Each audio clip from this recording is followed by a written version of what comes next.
Hello and very warm welcome to all the students and learners. And today we are going to start another story which is very interesting and thought provoking. Its name is The Happy Prince and it has been written by Oscar Wilde. Oscar Wilde उपन्यासकार थे और short story लिखा करते थे। Happy Prince एक ऐसी कहानी है जो रीडर्स को बहुत ज़्यादा मोटिवेट करती है और ऐसे लोगों के लिए भी एक प्रेरणा का स्रोत है जो कि पॉलिटिक्स के साथ जुड़े हुए हैं। मैंने पॉलिटिक्स शब्द का इस्तेमाल क्यों किया? क्योंकि हैप्पी प्रिंस का जो सब्जेक्ट मैटर है वो एक ऐसे व्यक्ति के साथ जुड़ा हुआ है जो प्रिंस है, जो राजकुमार है, जिसकी डेथ हो जाती है और डेथ होने के बावजूद भी उसका जो मन है वो अपने नगर की भलाई में अटका हुआ रहता है। किस तरीके से लोगों के दुखों को दूर करता है, किस तरह से उनकी तकलीफ़ों को बांटता है और किस तरीके से वो उनकी हेल्प करता है, we will come to know in this chapter. अब हैप्पी प्रिंस क्या था? Happy prince was a beautiful statue. He was covered with gold, he had sapphires for eyes and ruby in his sword. Why did he want to part with all the gold that he had and his precious stones? ये हम जानेंगे अपने reading के अंदर। चलिए तो शुरू करते हैं। High above the city on the tall column stood the statue of the happy prince. He was gilded all over with thin leaves of fine gold. For eyes he had two bright sapphires and a large red ruby glowed on his sword hilt. शहर के सबसे ऊंचे column पर एक statue लगा हुआ था जो कि हैप्पी प्रिंस का था।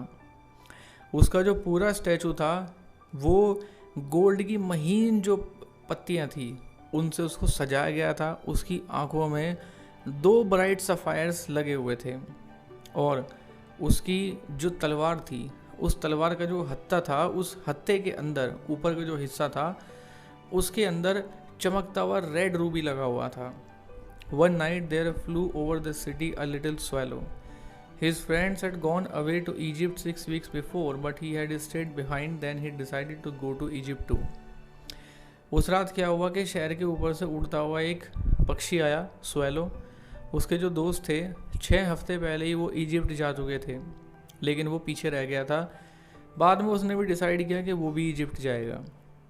All day long he flu and at night time he arrived at the city. पूरे दिन वो उड़ता रहा और नाइट के समय में वो सिटी के अंदर आया. Where shall I put up? I hope the town has made preparations. मैं कहाँ रुकूंगा? मुझे ऐसा लगता है कि पूरा जो शहर है, जो टाउन वासी हैं, वो कुछ तैयारियां कर रहे हैं. Then he saw the statue on the tall column. एक बड़े से कॉलम पर उसने एक बड़ा सा स्टैचू देखा. I will put up there. It is a fine position with plenty of fresh air. मैं वहाँ रुकूंगा क्योंकि ये बड़ी अच्छी स्थिति है, बड़ी अच्छी पोजीशन है और मुझे वहाँ से फ्रेश एयर मिलती रहेगी. So he alighted just between the feet of the happy prince. वो हैप्पी प्रिंस के दोनों पैरों के बीच में उतर गया. I have a golden bedroom, he said softly to himself as he looked around.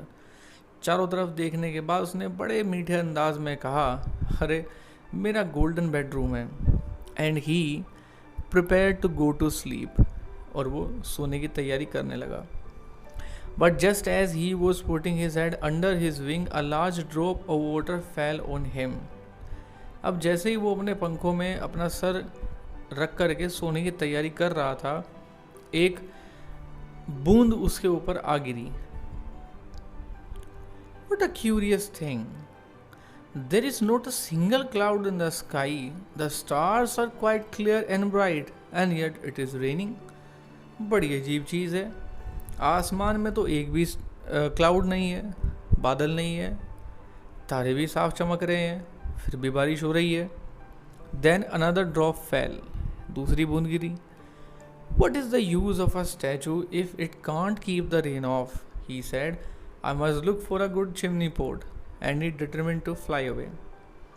इतना बड़ा स्टैचू अगर मुझे बरसात से नहीं बचा सकता तो इसका क्या फ़ायदा है? मुझे किसी चिमनी पोट को ढूंढना चाहिए. उड़ने के लिए वो तैयार था. But before He had opened his wings. A third drop fell, and he looked up and saw. Ah, what did he see? अब जैसे ही उसने अपने पंखों को खोला, तीसरी ड्रॉप उसके ऊपर आकर गिरी। उसने ऊपर देखा, और ऊपर क्या देखता है? The eyes of the happy prince were filled with tears, and tears were running down his golden cheeks. His face was so beautiful in the moonlight that the little swallow was filled with pity. अब क्या होता है, वो देखता है कि happy Prince की जो आंखें हैं वो आंसुओं से भरी हुई है, और उसके जो गोल्डन चीक्स हैं उनसे लगातार आंसू बह रहे हैं। उस मूनलाइट के अंदर हैप्पी प्रिंस का चेहरा इतना सुंदर लग रहा था कि जो लिटिल स्वेलो था उसे दया आ गई। Who are you? उसने पूछा। I am the happy prince. Why are you weeping then? You have quite drenched me. क्यों रो रहे हो? तुमने तो मुझे लगभग भिगो दिया। When I was alive and had a human heart, I did not know what tears were, for I lived in the palace where sorrow is not allowed to enter. My courtiers called me the happy prince, and happy indeed I was, so I lived. And so I died. And now that I am dead, they have set me up here so high that I can see the ugliness and all the misery of my city. And though my heart is made of lead, yet I cannot choose but wept. मैं जब जिंदा हुआ करता था तो मेरा एक इंसानी दिल था, इस स्टैचू ने आंसर दिया। मुझे उस समय पता नहीं था कि आंसू क्या होते हैं, क्योंकि मैं तो महलों में रहता था जहाँ पर सारी सुख सुविधाएँ मौजूद थी, और मुझे दुख के बारे में कुछ पता नहीं था। मेरे जो दरबारी थे मुझे हैप्पी प्रिंस बुलाया करते थे, और वास्तव में मैं हैप्पी प्रिंस था भी। मैं जिया, और जैसे जिया फिर मेरी मृत्यु भी हुई। मरने के बाद उन्होंने मुझे यहाँ इस ऊंचे स्थान पर स्टैचू के रूप में खड़ा कर दिया। लेकिन जब मैं इस शहर के दुख और इसकी अगलीनेस को देखता हूँ तो मेरा जो हार्ट है, जो लेड का बना हुआ है, मैं उसको रोने से नहीं रोक सकता। What? Is he not solid God? Said the swallow to himself. He was too polite to make any personal remarks. क्या? ये सॉलिड गोल्ड का नहीं बना हुआ है। खैर, वो बहुत ज़्यादा पोलाइट था, इसलिए वो कोई पर्सनल रिमार्क नहीं करना चाहता था। Far away, continued the statue in a low musical voice. Far away in a little street, there is a poor house. One of the windows is open, and through it can see a woman seated at a table.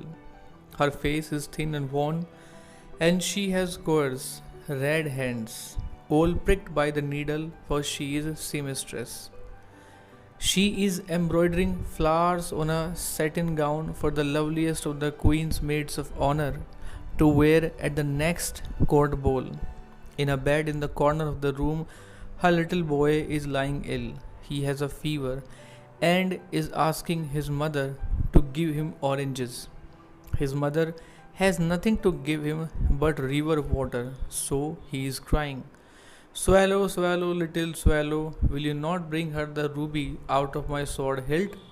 My feet are fastened to this pedestal and I can't move. बहुत दूर statue ने musical voice में शुरू किया। बहुत दूर उस छोटी सी गली में एक गरीब घर रहता है और उसकी एक विंडो खुली हुई है। मैं यहाँ से देख सकता हूँ कि वहाँ टेबल पर एक औरत बैठी हुई है। उसका फेस पतला है और मुरझाया हुआ है क्योंकि उसके हाथ लाल और भद्दे हैं। नीडल से वो छिद चुके हैं क्योंकि वो कपड़े सीलने का काम करती है। वो भी हाल फिलहाल में फ्लावर्स की एम्ब्रॉयडरिंग कर रही है एक सेटिन गाउन पर, जो कि क्वीन के लिए बनाया जा रहा है। क्वीन को एक किसी जलसे के अंदर, किसी फंक्शन के अंदर जाना है, तो वो उसके लिए उसको तैयार कर रही है। उसका एक बेटा भी है जो बुखार से तड़प रहा है।